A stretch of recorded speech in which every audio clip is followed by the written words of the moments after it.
I think the world needs most right now is like clear direction. There's so many distractions right now. I want to say misinformation, but so many different things competing for our time. It's really hard to focus on the most important things in our lives, how to actually move it in the right direction. It's easy to get distracted by, whatever tweet or whatever post on X comes out or whatever news story comes out, and really focusing on what really matters in life is really hard. So clear direction is something I would say the world needs more of. Welcome back to the Better Than Rich show. You are in for another treat with Mike Begg. And you might know Mike because he is someone who has been crushing it with Amazon courses, educating Amazon sellers on how to maximize their sales on their platform. It's really cool. We get into some cool dialogue in this conversation. Specifically, I actually bust out a neck massager. And for those of you guys that don't know, I went to Alibaba, bought these at cost, and then sold them at like retail price points, made my money back. And then I have a whole garage. I have a box in my garage still with these neck massagers. And get ready. The name of the neck massager is Grab Your Neck by the Balls. Okay. So you're in for a treat with this. You're going to learn more about Mike that you didn't know about in this episode. But what I love about what Mike Begg talks about is how you can not only create an Amazon store, but how you can profit from it, the setup from it, what he's done to create and generate over $500 million, with a B, $500 million in sales for Amazon sellers and his clients, which is really fascinating. So runs his business out of Latin America, and specifically in Mexico is where he lives. And he has a 50-person company, and he's just absolutely crushing it. So I think you're going to love this episode. It's a different topic that we've talked about in the past, but get ready with Mike Begg on the Better Than Rich show.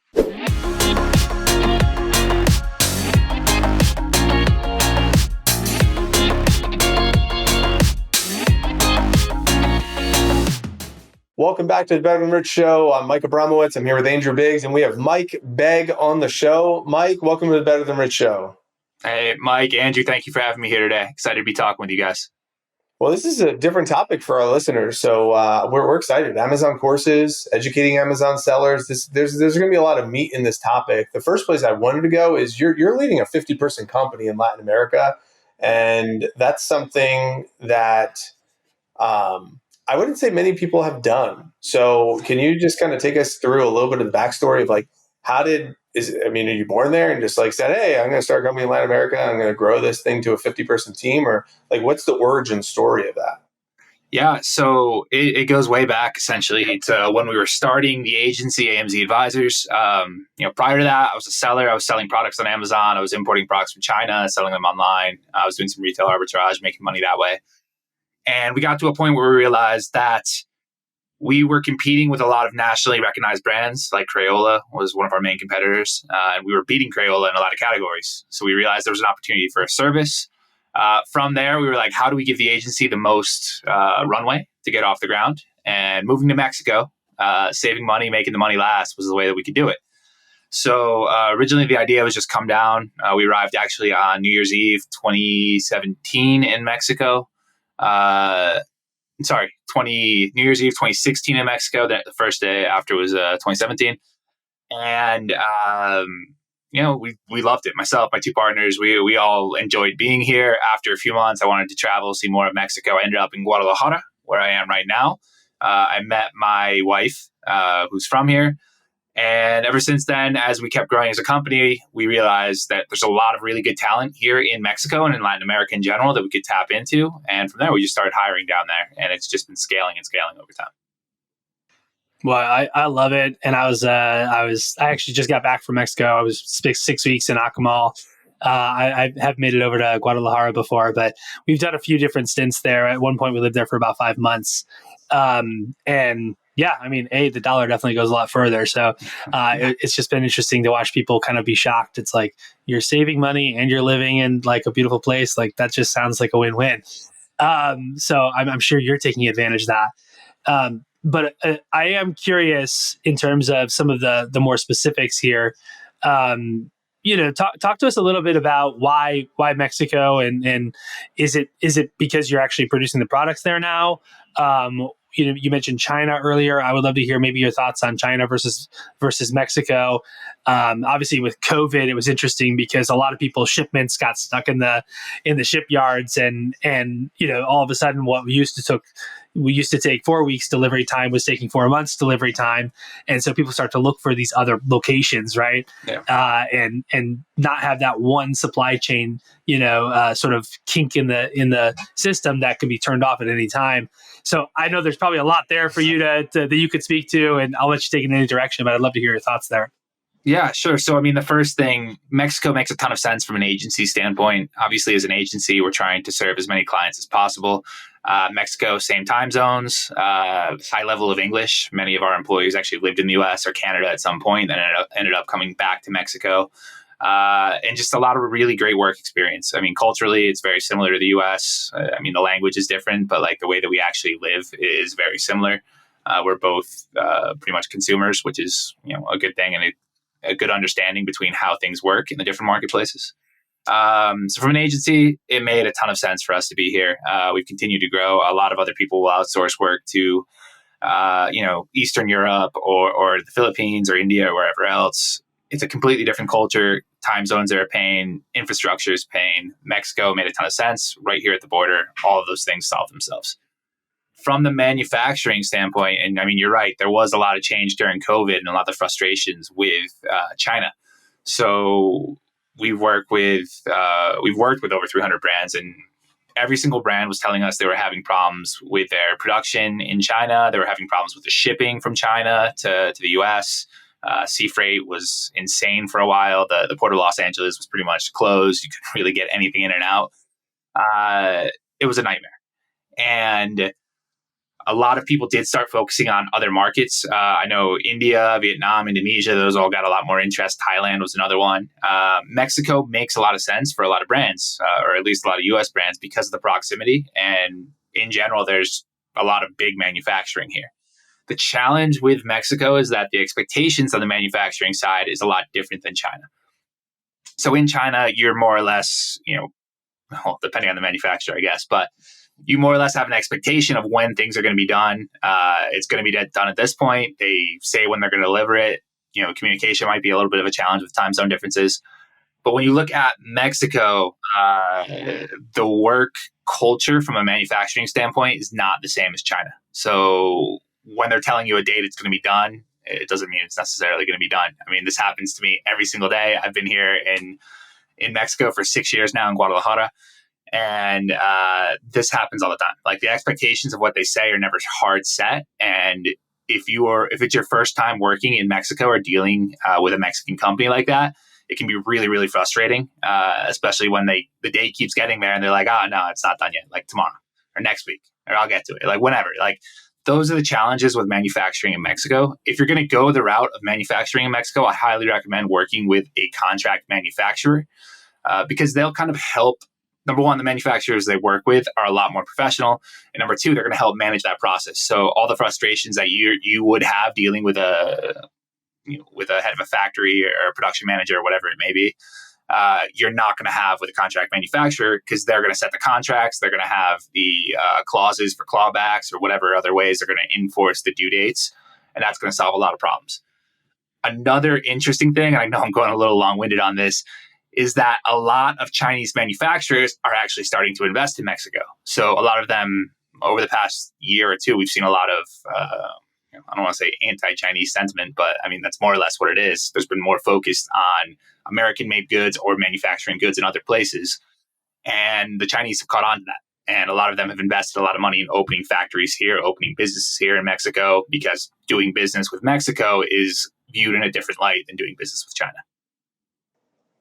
Well, I find this all fascinating because the closest I've got to this is, I don't know if maybe these are one of your brands or one of your products. There was these neck massagers. And there's these little blue balls on the side of it. And it was like this neck massager that you kind of have two handlebars on the side and you kind of massage the neck. So I bought them on Alibaba for, I don't know, maybe like $3 or $2.50 each. And then I flipped them and sold them here in the States. I bought a whole box. I still have a box in my garage. I hit my break-even mark. I was selling it for like $20 each. made my money back, which was I recouped my initial investment, and now I have these this giant box of inventory of neck massagers that I was calling them. I had a whole brand called Grab Tomorrow, so I was calling them "Grab Your Neck by the Balls." That was what I was calling calling them. This is going back a few years, but this is like the closest that I have. So if someone's like uninitiated to this model of buy low, sell high, or creating a business around this, can you kind of like lay the groundwork a little bit for how might someone get started in this? I mean, you're running at a whole another level with a $500 million in sales that's been generated. But what's a starting place potentially for someone like elementary school level? And take us through that. That'd be helpful. Yeah, I mean, the most basic way to get started is the way that we actually started as sellers ourselves, and that's retail arbitrage. And this happens all the time. There's people that make livings on this. They're generating, over $100,000 a year, $150,000 a year doing retail arbitrage, and it's simple. All it involves is going to your local Walmart or your local Target or Best Buy or whatever it may be and buying whatever is on clearance. Turning around, coming to Amazon, eBay, whatever other platform it may be, putting it up for sale, and then selling through the inventory.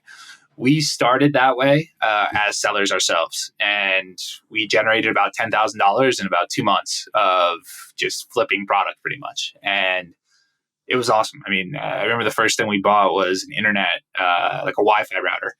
And I think we bought it on clearance for like $20. We sold it on Amazon for like $85. And that right there is the most simple flip that you can do. You don't have to deal with manufacturers. You don't have to deal with wholesalers. You don't have to deal with distributors. You're just going to the local store, buying what's there and selling it.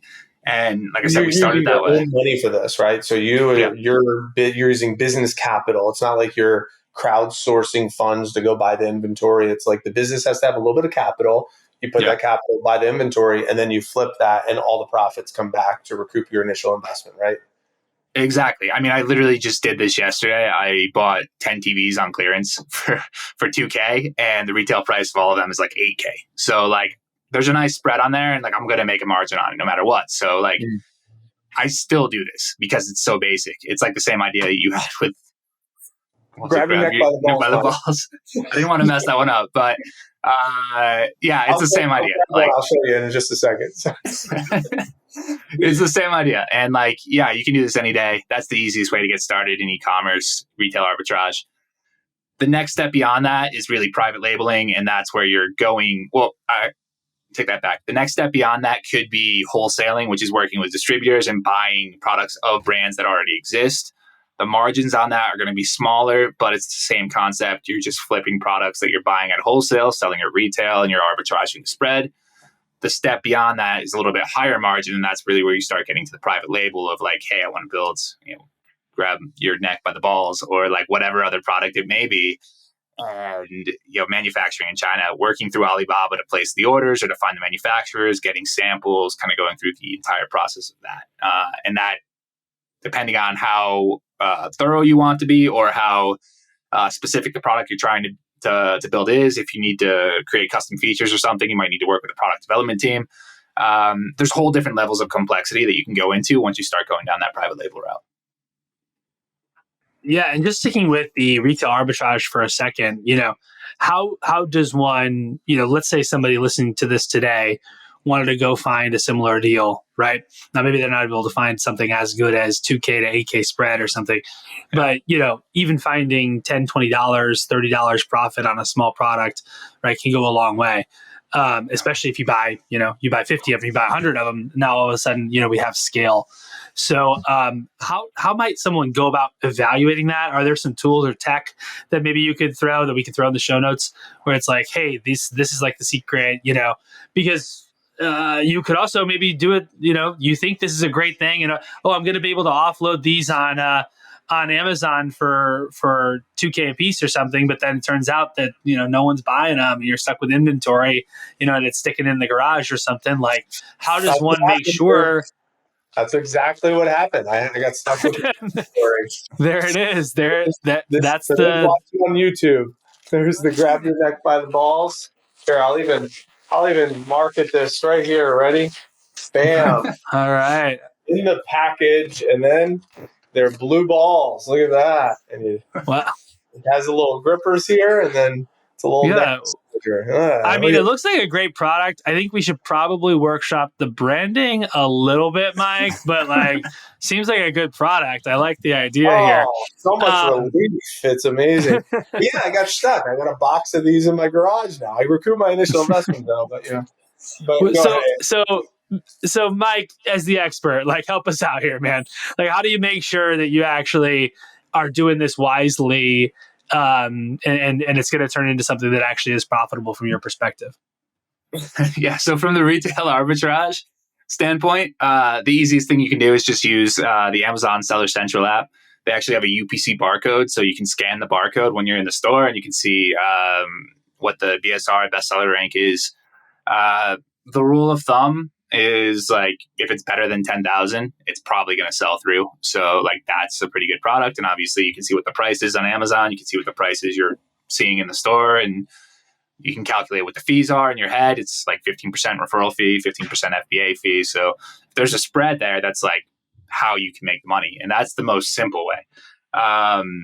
When we're talking about like the private label side, again, there's a ton of tools out there for research to find product categories that look good. It takes a little bit of knowledge to understand like what is a good category, what's too competitive, what's not, what price points make sense, what price points don't. But in general, those tools are like Jungle Scout, Helium 10, Zonguru. Those are all really good tools for doing product research. And if you want to go down the manufacturing route, you probably are going to want to start researching product categories using tools like that to see what makes sense for you. Yeah, I actually did that. We checked out Jungle Scout and did like the whole trial and tried it out and did a bunch of research on potential products, sent out some inquiries to manufacturers on Alibaba and stuff, and began that process. But it's just like, man, I feel like there's a steep learning curve, right? Like, what sort of message should I be sending to manufacturers, and how do I really know that this product category is good? So, now that we're getting into some of this more finding the right products, right? And I guess in some ways it's interesting because I was researching certain products, and one was like a figurine, or something like that, and then one was like some contact lens solution or something. It's like, these are very disparate categories. So would you recommend when you think about private labeling, you're actually thinking about almost, you're coming up with a brand or a store? I mean, those don't go together, so I need two of them. Or like, how does that even work from your perspective, Mike? Or do you try to stay in a particular lane? I've advised a client in the past, actually, Mike, it's a mutual friend of ours, and he is mostly into like, what would you call it? Like home furnishings, like simple stuff that you find around the house, or, whatever, just like little knickknacks and, but like decent stuff, like stuff you'd buy at Target or Home Goods or something. And he sources that stuff from China and does great with it. So, but like, talk to me a little bit more on the deeper end of the pool. Once you decide, okay, I want to set up a full Amazon store and try to private label, like, what's the next steps there? I mean, the first step's obviously setting up a store, figuring out what the brand is. The category, the niche is really important. And like, for me, there's a lot of sellers out there that will just sell random products. So from a private label standpoint, they'll buy, products in different categories, just sell them, flip them. They're going to make sales that way. For me, that's personally not the way I like going. I like building a brand. I think that's like a better strategy in the long term, because if you're going to spend your time on something, why not have the brand equity that might actually have a potential resale value in the future? So again, I would start with identifying what category you want to be in, possibly seeing a few different product opportunities, trying to source a few different ones and just see what the samples come back like, which one's the best quality, which ones you still need to work on more. And then I would invest with one product to start. If you start spending money buying different inventory or different inventory for different SKUs, you're going to really constrain your cash flow. And that's probably the most important thing that you need for Amazon, because once you have the product, most of the time you're going to need to spend money on advertising to get the sales going. So I would start slow. Again, find a category you like, build a brand within that category, identify different opportunities for products, but start with one product and then start scaling up from there. So I got curious on this, where it's like, if I say I come up with, I'm going to stay with my grab your neck by the balls example because it's elementary and it's really simple. But hypothetically, if this was the case, I got a garage full of them, and I see that there's potentially a demand. If I'm listening to this, I got to find. I mean, if I'm doing any of this, I need to make sure that I have shipping, and I got to have it all set up at home, right? Like I got to have a way, like pirate ship or something like that, to get this out and distribute these products. So those TVs that you have, or any of these, like I got to have some sort of setup at my home to get this out. So I can't like delegate that to an assistant per se, unless like I have an executive assistant that lives with me, or if I'm doing it like at my office or something like that. But if it's small, I assume there's a little bit of that. But the research aspect of like what you just said, let me look at this product, compare it to another product on Amazon. Is it selling? Look at the score or whatever, however I interpreted that. Could that be something we delegate to like a virtual assistant to like go find products and compare them for me? And then once we find the match, then I go buy a lot of this inventory. Like it seems like there could be a little bit of a delegation component there. Is that possible? I would say that, I mean, there certainly is certain aspects that you can delegate. There's plenty of people that have experience going out there and doing research, really diving into the niches and trying to identify good selling opportunities. But at the same time, it is such a critical decision in the business that you really got to think whether it makes strategic sense to outsource that to someone else. So, I mean, someone might find a category that looks great, and this happened to us. So, like when we were selling one of our private label products to begin with, like I mentioned before, we were selling art supplies, and we thought the art supply category was amazing, and we did great with a few products. We bought colored pencils, and we thought colored pencils were going to kill it. The market looked phenomenal. Like our research looked great, and we bought the product, and we didn't know that apparently there is a tariff on colored pencils from China. So our cost of product almost doubled. And then from there, the actual price point after that, we couldn't be competitive on with Crayola, and Crayola was just killing us on colored pencils. So there's so many important aspects you need to take into consideration when you're actually selecting the product. When it comes to the legwork and doing all the searches, yeah, you can outsource that. But when it comes to actually selecting the product, that's extremely important, and you probably want to do that as the business owner.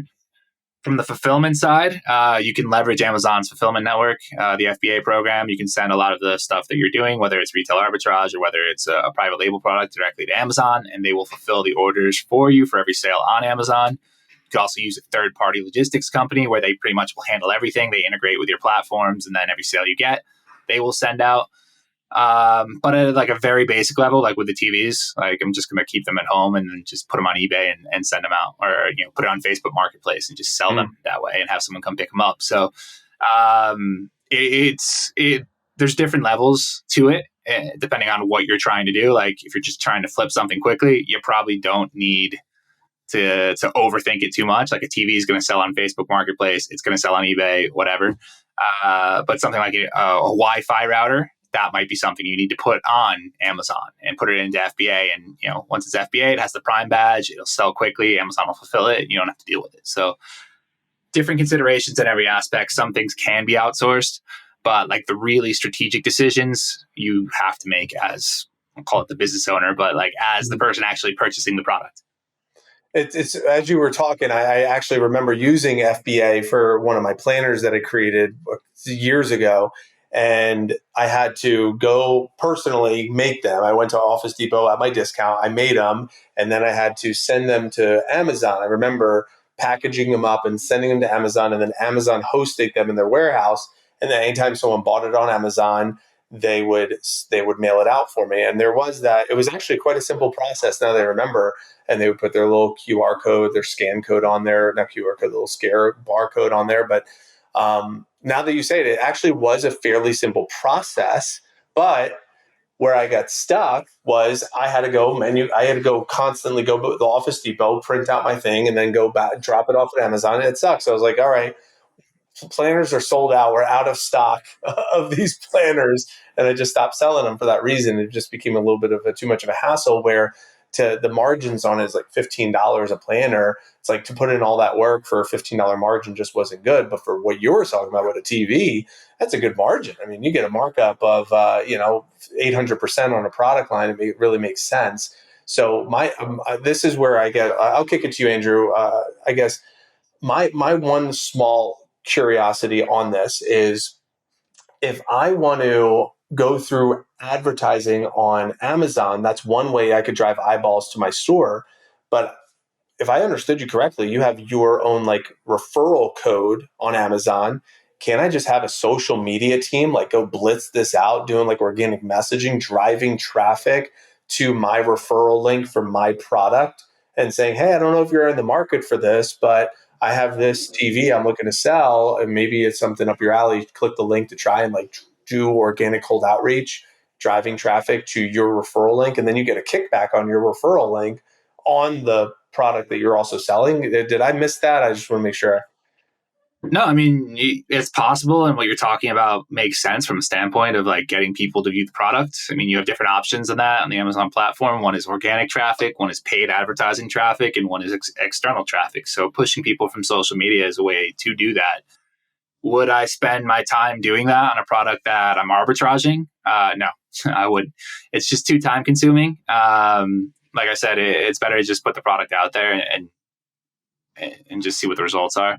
For me to pay for all the content, all the publishing, all the workers to do all that work to try to get a sale from it, I wouldn't be focused on that. Unless you already had the audience that you knew was interested in it. That's a different story. If you already control an audience, then yeah, I mean, sure.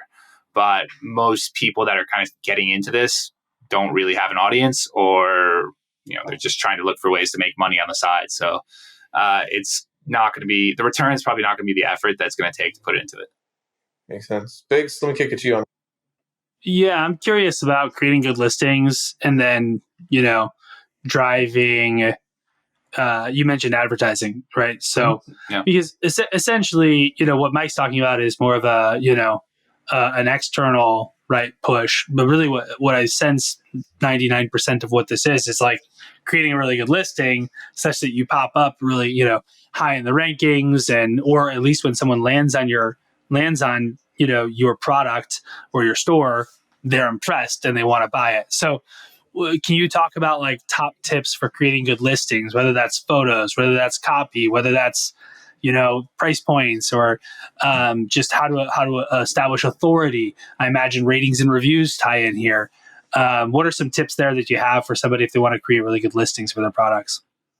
Yeah, so you touched on two things that I don't think you were trying to do it purposely, but the two important things to consider there is conversion rate and click-through rate.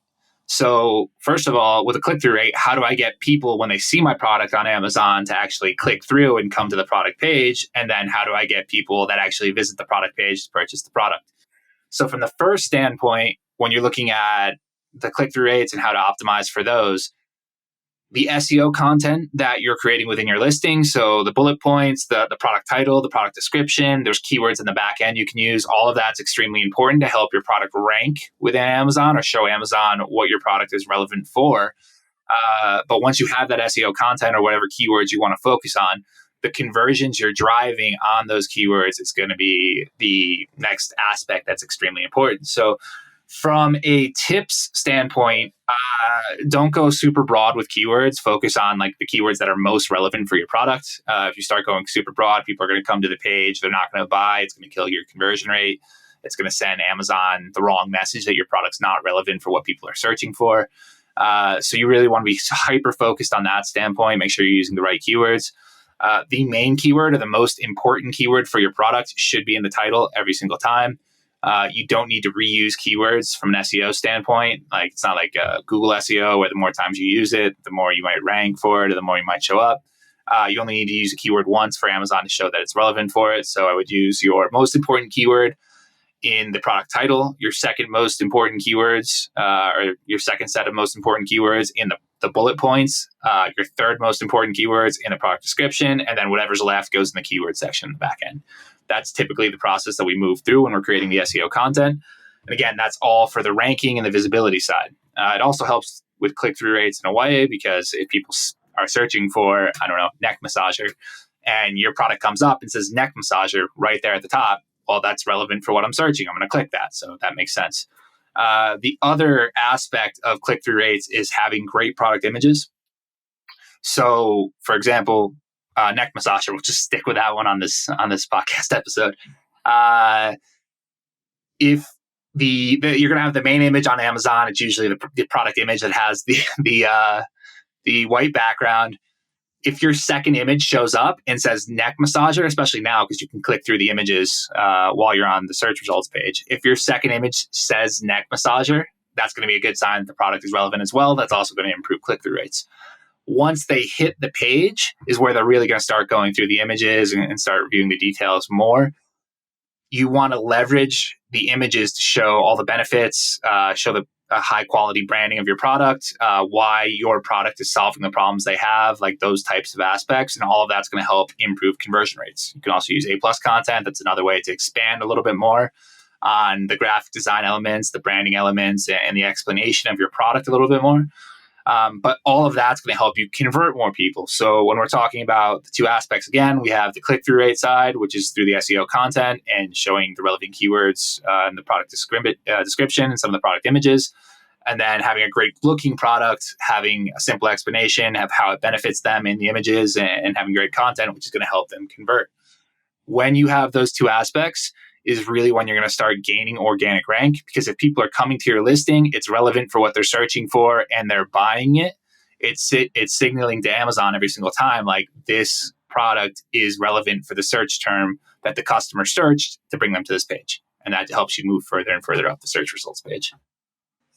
Yeah. And like what's coming up for me is as we get into all this stuff, it's like, wow, like I kind of have a basic understanding of what you're sharing. Obviously, you have a much deeper understanding, Mike. So it's like, if I'm somebody who's uninitiated and I don't do this for a living, I got a day job, let's say, right? Or I have a company that I'm already running and it requires, time and attention. I got a family. I got a lot of things to do, man. And you tell me I got to optimize these images. I got to SEO optimize my copy and I got to go research these products and all these things. It's like, is that basically what you do? Like, is that like, if I just go to you and I say, hey, can you do this for me? Is that kind of what your agency does? And then how does that work? I'd love to, yes, I am kind of giving you a chance to promote yourself here a little bit, but like, am I even right with what your agency does? Is that correct? Or what would you say? Yeah, no, I mean, you're more or less on point, but typically we're working with brands that are a little bit larger. So for us, we take brands that are already doing $1 million online a year, whether that's on Amazon, whether it's on Shopify, whatever other platforms, and we help those brands get to doing more than $10 million a year. So we have 8 years of experience doing this at this point, and it is complicated, it is time consuming if you don't know what you're doing or you don't have the internal assets on your team or you have a side job or whatever. It's challenging to manage a lot of these aspects on your own. And it is really useful to be able to leverage, service providers or freelancers or whatever to help manage certain aspects. And there's a ton of people out there. My company obviously can do that for companies of the right size, but you can also find a lot of people on Upwork and a lot of the other platforms out there to help you manage the actual selling of your product. Another way that we can help is if you are interested in launching and you on Amazon and you already have, a product in retail distribution or anything like that, we can help you with the launch. It's a little bit different than our normal package of going from 1 to 10 million, but we do help with that. But you already kind of need to be, having a brand, having a product that's out there, whether it's in retail stores or whatever, and then us having the ability to actually scale you from there. So one of the things that I bring up on several episodes, specifically when we talk about investors, some individuals, like we had Kyle Reedstrom on the podcast, we talked about pacifying your income. We had Chris Larson on the podcast talk about syndications. Rachel Richards talk about syndications. We had Justin Morgan talk about storage units. Justin Donald talk about mobile home parks. So listener, you could go back and listen to each of these episodes of like, my question that I ask is, if I had, call it $25,000, which is the number that I gave to them that I wanted to put to work for me. So it's like, all right, I got capital, but I really don't want to spend my time, but I have my capital. I already have a business. So my business is my machine that brings in money. And then I take that money and I reinvest that money into another machine So my money makes me more money. It seems as if this could be that machine that prints more money and creates cash flow for me, where a listener can say, oh, I could go to all those other machines that I just listed from those other guests, and an Amazon store could also potentially be one of those machines. I use 25,000 because that's a number that is relevant to me, but I'd love to hear you kind of say what number is most relevant to this industry. But is that the case? Like, can I take 25 grand and like pay someone to set up an Amazon store and that just prints money for me every month?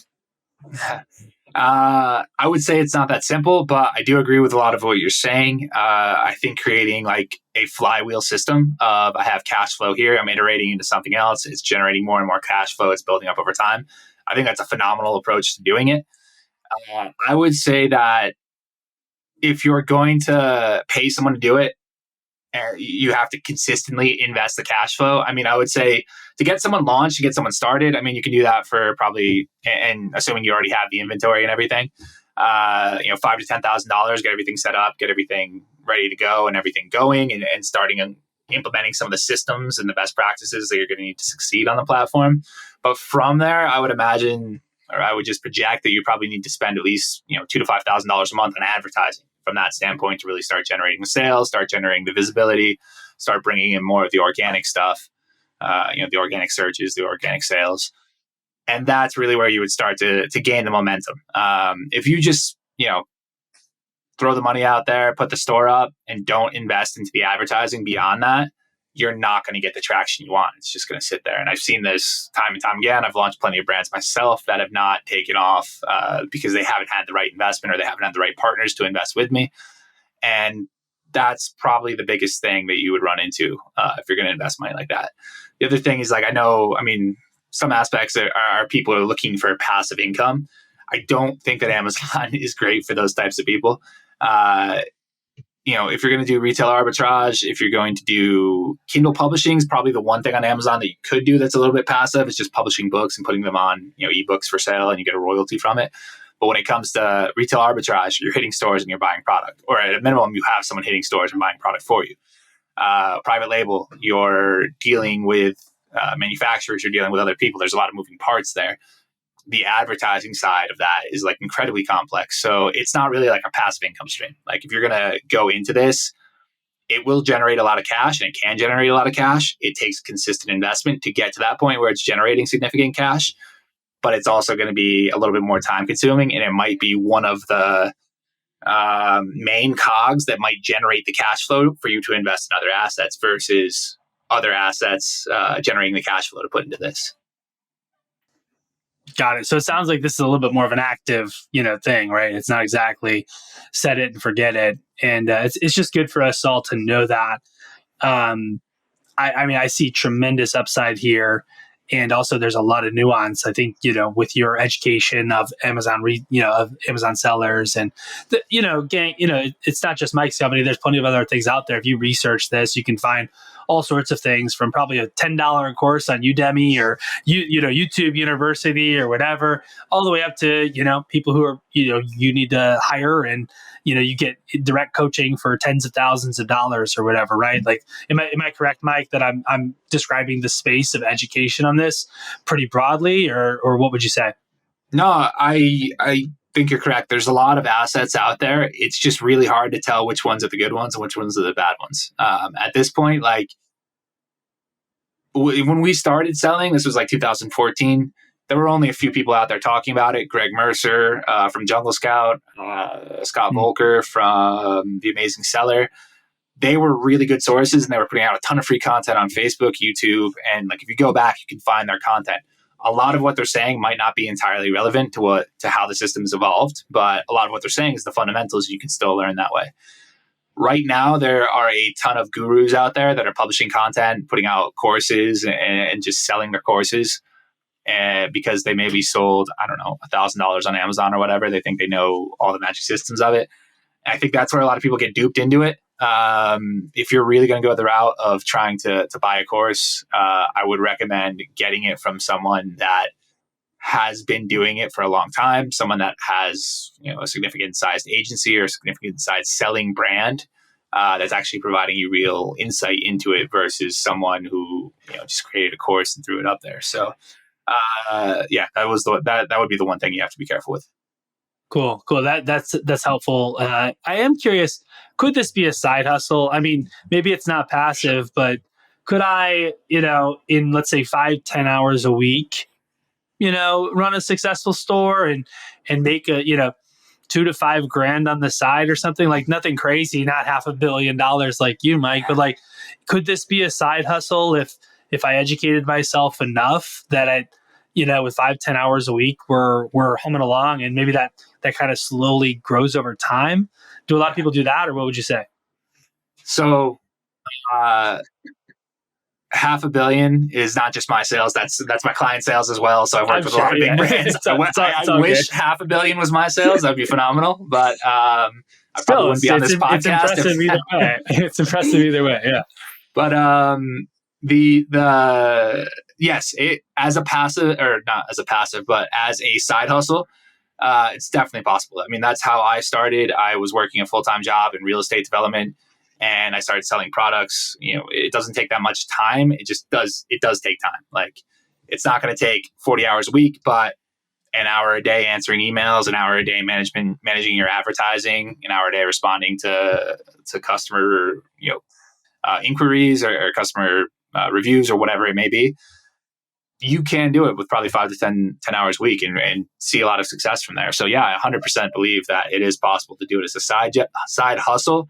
But if you expect to just make money and not put any time into it, no, that's not going to happen.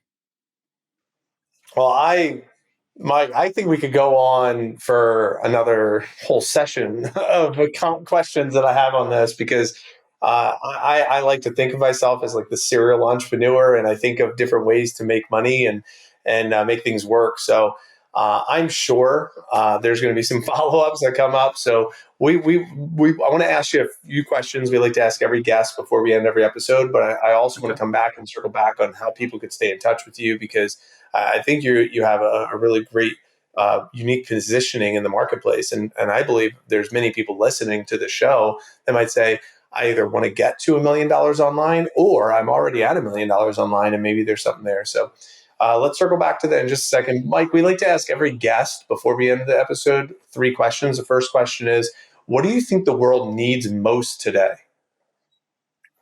Wow. I think the world needs most right now is like clear direction. There's so many distractions right now. I want to say misinformation, but so many different things competing for our time.